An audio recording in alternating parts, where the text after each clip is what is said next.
united in Trinity. Amen.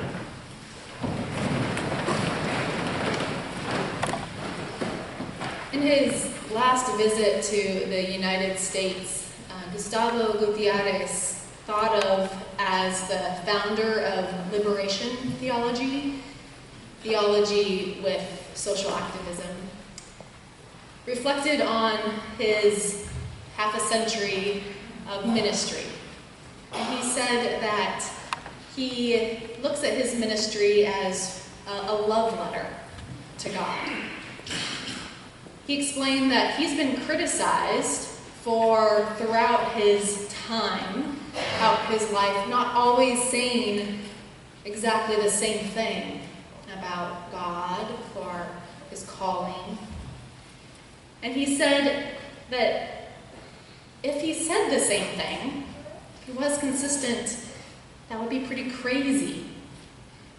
He described it as if imagining being a 20-year-old man writing a love letter to your spouse or your partner 50 years in the future.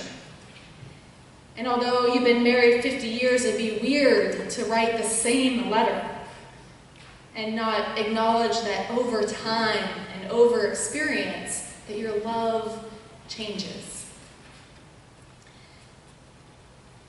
Since the Easter Vigil, through several weeks this Easter season, we have listened to what I would say are a variety and different love letters under a big chapter called Love Resurrection. What the earliest people, the earliest followers of Jesus thought love looked like and felt like, and how they were experiencing Jesus and love and God in their lives. And there's been this language and metaphors that have been absolutely stunning. Each time God is appearing, love is coming into the disciples' lives, individuals' lives, the women's lives. It's expressed in so many different ways. It's like a gift of breath, new perspective, something anew. The first week, Thomas, do you remember Thomas? He's doubting, unsure, so fervent initially, and then Jesus dies. And in his grief, he continues to show up with the disciples. Love shows up. He may be bewildered. He may not be certain. But he stays in the room. Love shows up no matter what. Whether you feel like it or not, whether you believe it entirely or not, whether you trust it or not, keep showing up. And then you know what happens. Jesus comes to him, and he gets to actually touch love and put his hands and see it. It becomes more real than real. And then the next week, Jesus comes into the room and tells the disciples, you people, you're the witnesses. This is not about right action, right thought. This is about action. What you go and you do, and you say you are the witnesses. And you witness love by loving your actions, hands and feet, over and over and over again. You show people what love looks like on Monday. You show people what love looks like on Tuesday and on Wednesday. You show people what love looks like on Thursday. And you carry that love with you through the week. The next week is that wonderful story of the Good Shepherd. Love is kind. It searches us. It searches us when we are lost, goes to those dark places. It will find us. It is gentle. It is unjudging, caring.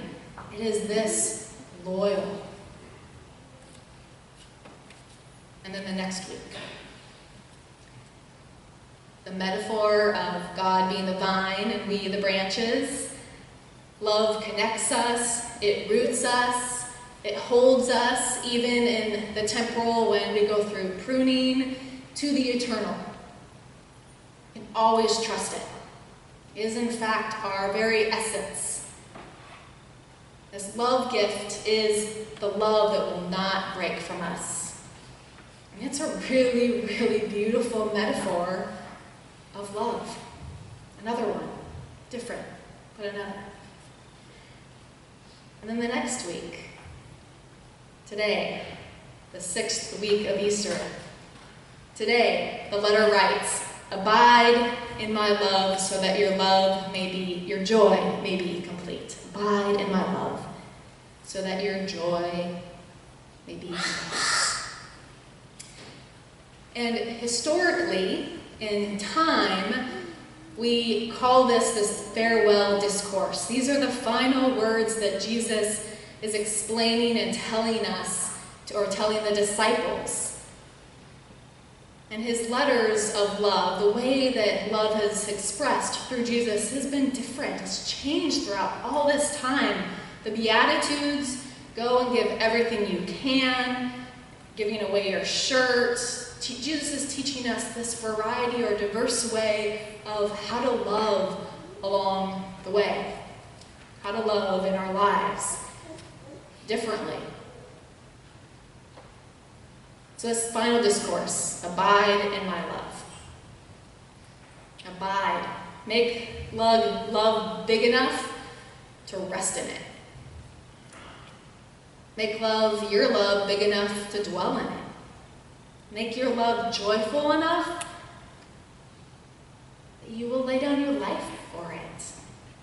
Make your love that big so that your life becomes a love story. How do we abide in love?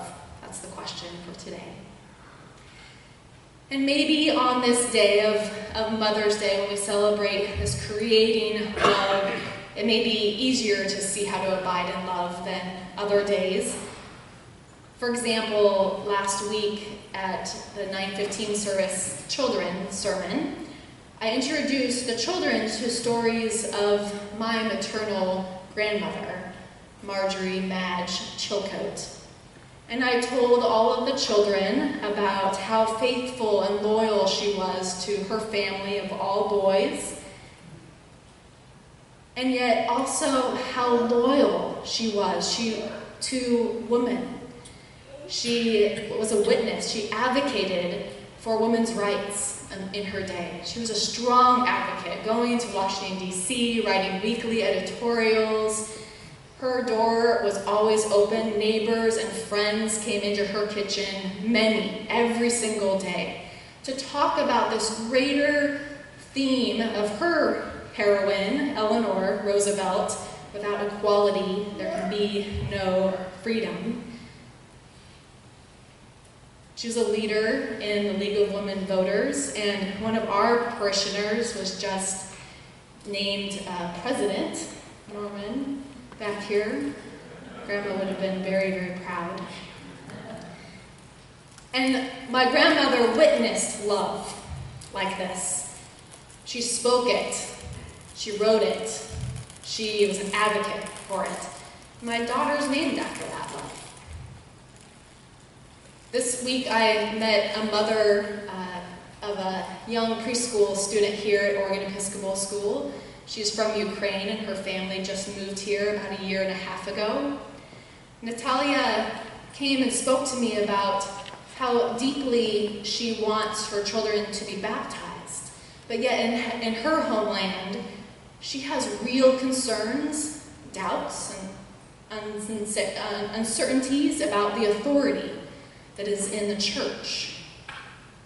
She was so brave to tell me what she questioned.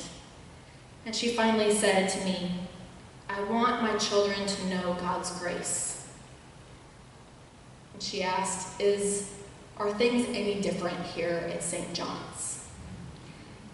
We're baptizing her children on Pentecost. When I can, I get updates from parishioner Maudie Sammy about all of her children, their joys and their struggles, and how faithful she is to being with them, gently and caringly loving all of her children and their spouses and your grandchildren. And it's so easy to see how your love is a shepherd to your family. Holds them all together. This week I also sat with a parishioner, Barbara, and her dying grandmother, Elise, and Barbara just wept over her mother. And I thought, what a gift to be loved this intimately. And my own mother, who's here to my surprise, travels back and forth on I-5 every week, going and giving care to her mother, my grandmother Joan, and then my daughter, her granddaughter Eleanor, back and forth, it's unceasing. And it's so clear to me how my mother's love abides in many places all at once. An upper school student, her grandmother just died this week, and it's the first death that she's ever experienced, and you know how that is. When it happens for real in your life, it's a very, very significant event. It's a big part of me being a chaplain there. And she stayed in my office for quite a long time, recounting stories, memories. She gave a whole history of her grandmother. It was amazing to me, even down to details about how she was an artist, and she noticed her long fingers when she would paint. She told about the things that she baked and cooked and the people she had in her home, how she cared for all of her grand family. And as I listened to this student, this young woman, I knew her grandmother was so happy knowing that this woman was taking her love and lavishing in it and dwelling in it, abiding in it, and expressing it back out. And I know this teenager, and she is living out this exact love in her own way. If you want to lay down your life for love, then you write a love story. Your life. Every day. That love story may be showing up like Thomas, maybe witnessing to love like the disciples, maybe being kind and gentle and caring to maybe undeserving people or underserved people. By staying connected to God in thought, word, and deed, to love yourself, to love each and every person you meet, to love as fiercely as mothers, and as devoted as children, then your joy will be complete when you love like